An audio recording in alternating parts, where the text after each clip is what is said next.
another edition of Straight Shooting Sports Talk, and I'm your host, Dujane Bland.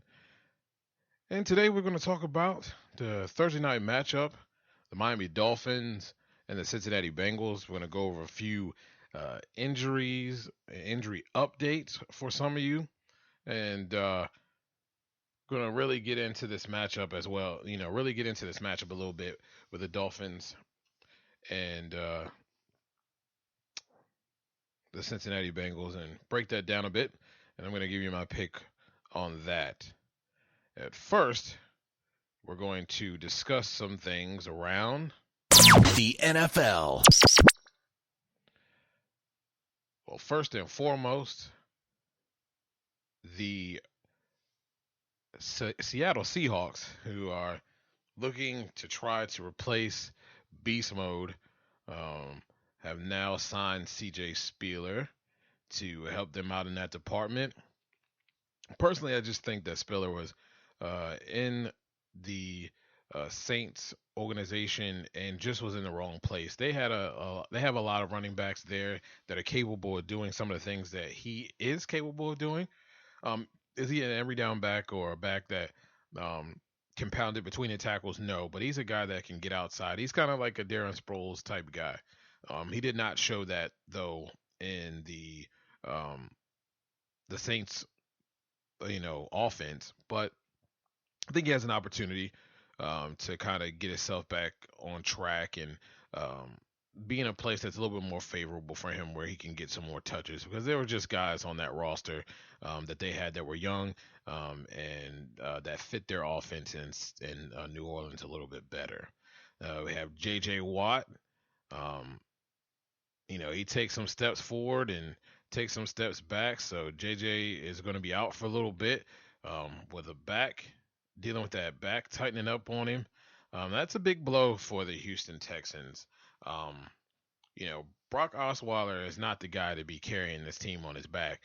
It's something that they were expecting J.J. Watt to be there, to be able to help this football team and win with the defense and kind of allow Brock to bring things along. And I think we've kind of seen that. It looks like Brock is a guy who's going to throw a few interceptions and probably going to give you at least one per game.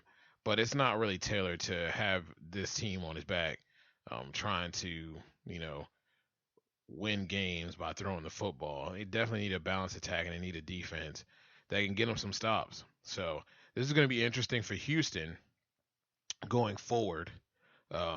So it's, these things are something that happen, and teams try to prepare for this as best as they can, and it's just next man up type of deal. So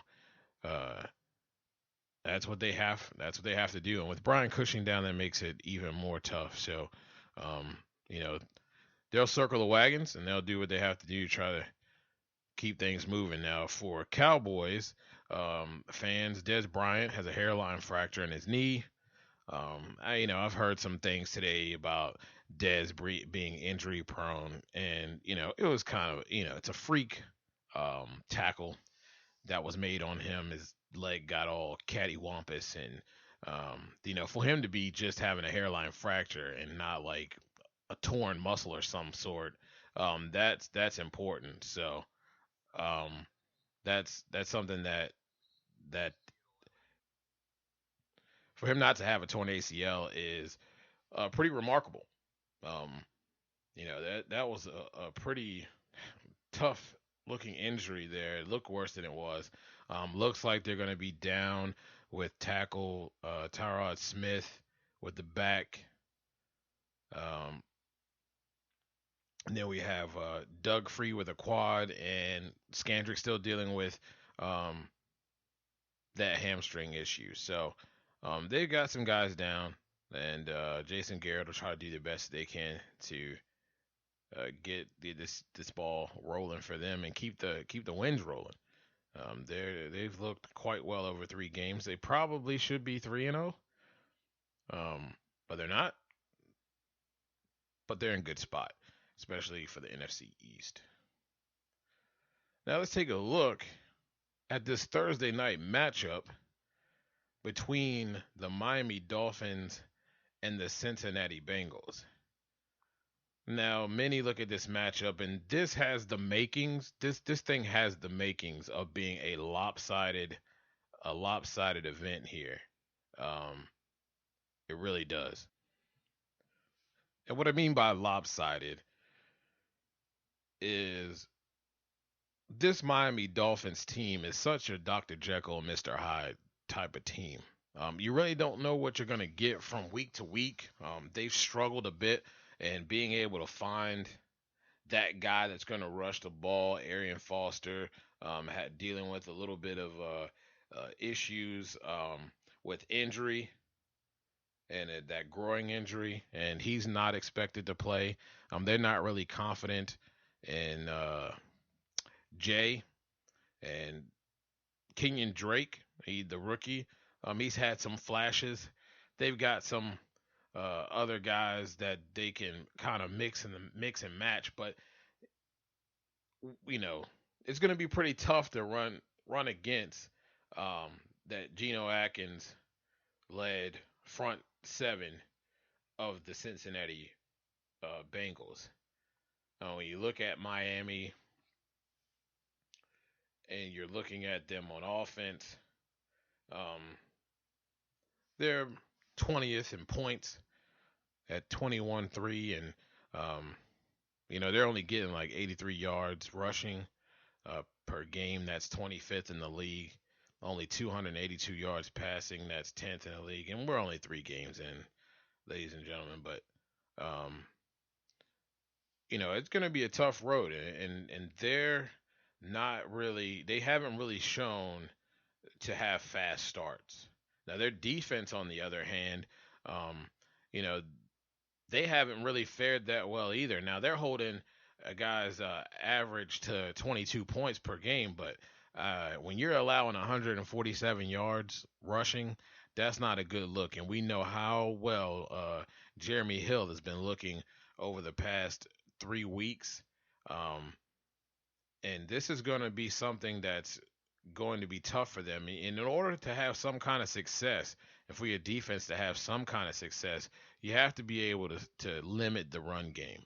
Um, that's very important, and being able to get guys off the field and not getting your defense into an area where they're kind of all over the place playing on their heels because when you have and allow uh, that type of a rushing game, um, it opens up the play action. It opens up other things that um, really starts to get your defense back on its heels, and they're not playing with authority at all, and they're not attacking. They're almost in a retreat mode to not get burned. The Cincinnati Bengals, though, haven't really been. They're averaging about 18.7 points a game. So that's 25th in the league. So that's a good thing in the sense that the Dolphins can score points, even though they were down in that game against the New England Patriots. They were able to come back and put 24 points on the board. They still lost, but they were still able to put 24 points on the board. And the rushing, we know what Jeremy Hill can do, but they've only been averaging 82 yards per game. So the passing, because of the limitations in the weapons there with the injuries to Eford, there's no more Sanu, only AJ Green, and they're having to kind of shuffle and find new weapons to get the ball to for Andy Dalton. And I know how people feel about Andy. I kind of feel the same way, but they're only averaging 239 yards so per game here, and that's seventh in the league in passing. So it looks to be a favorable matchup. I mean, nothing really jumps out offensively, and when you look at the defense of the Cincinnati Bengals, uh, 109 yards, what they're giving up, they're 19th in the league in that. Uh, 247 yards passing, and they're giving up 25 points. So that's not a good look for you if not a good look for you if you're a Cincinnati Bengals fan.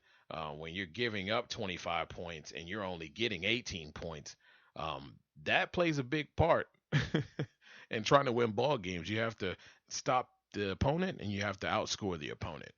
So, with that being said, this is something that will be a game to watch for sure with these two teams. I think we have another thing, and I said it about the Monday night game, potential shootout there.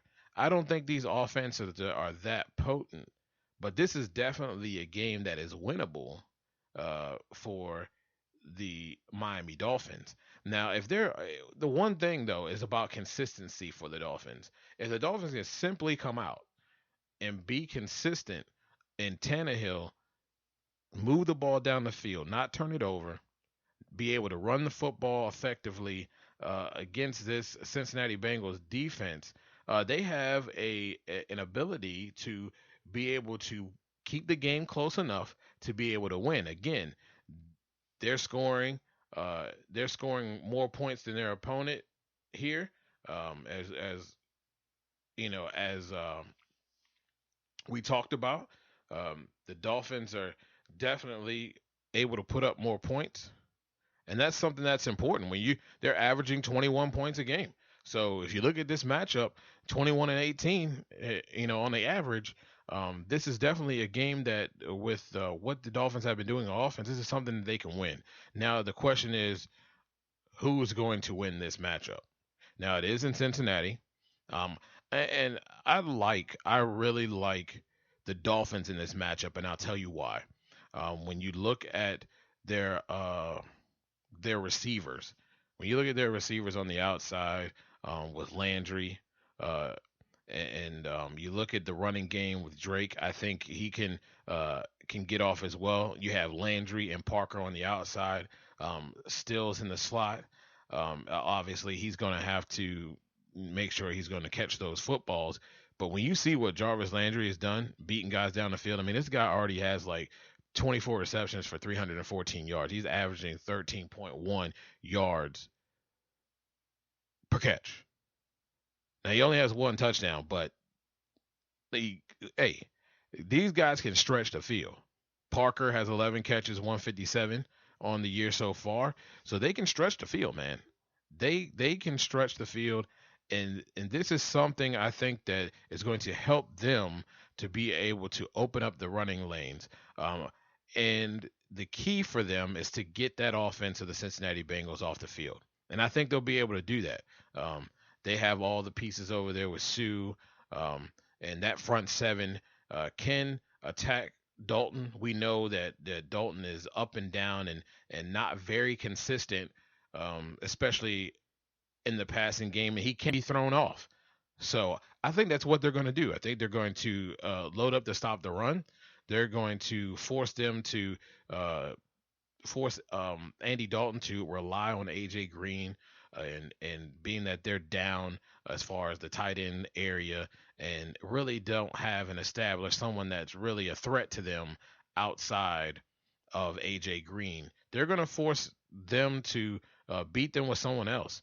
And I think that with that combination, as long as they can attack the end zone, get in, and get some points, you're going to find that the Dolphins are going to be able to win this game at ease. It has the makings of being a really good matchup. We know how Thursday nights go. I'm not a really big fan of Thursday night football games because they just turn out to be a disaster. But I'm going with the Dolphins, and it should be a close one. Probably 21-17, 24-17 type ball game. So enjoy the Thursday night matchup, and we'll come at you tomorrow with another show. Again, if you have something you want us to discuss on this show, shoot me an email at straightshootingst@gmail.com, and we'll talk shop about it. If you want to get at me immediately, you can hit me up on Twitter at notbland21. That's notbland21. And I'll get at you immediately. So you guys have a great night. Thanks for listening to the show. We're out.